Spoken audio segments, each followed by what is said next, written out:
ನಮ್ಮ ನಿಯಮ ಪಾಲಿಸಿ ಇಲ್ಲ ಭಾರತ ಬಿಟ್ಟು ತೊಲಗಿ. ವಾಟ್ಸಪ್ಗೆ ಸುಪ್ರೀಂ ಕೋರ್ಟ್ ತೀವ್ರ ತರಾಟೆಯನ್ನು ತೆಗೆದುಕೊಳ್ಳಲಾಗಿದೆ. ಜನರ ಖಾಸಗಿತನದ ಹಕ್ಕು ಉಲ್ಲಂಘಿಸೋಕೆ ಬಿಡಲ್ಲ.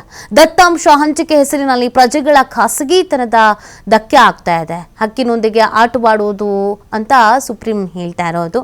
ದತ್ತಾಂಶ ಹಂಚಿಕೊಳ್ಳೋದಕ್ಕೆ ನಾವು ಬಿಡೋದಿಲ್ಲ, ಒಂದೇ ಒಂದು ಪದ ಕೂಡ ಹಂಚಿಕೊಳ್ಳೋದಕ್ಕೆ ನಾವು ಬಿಡೋದಿಲ್ಲ ಅಂತ ಹೇಳಲಾಗಿದೆ. ನೀವು ಜನರ ಖಾಸಗಿತನದ ಹಕ್ಕು ಉಲ್ಲಂಘಿಸುವಂತಿಲ್ಲ.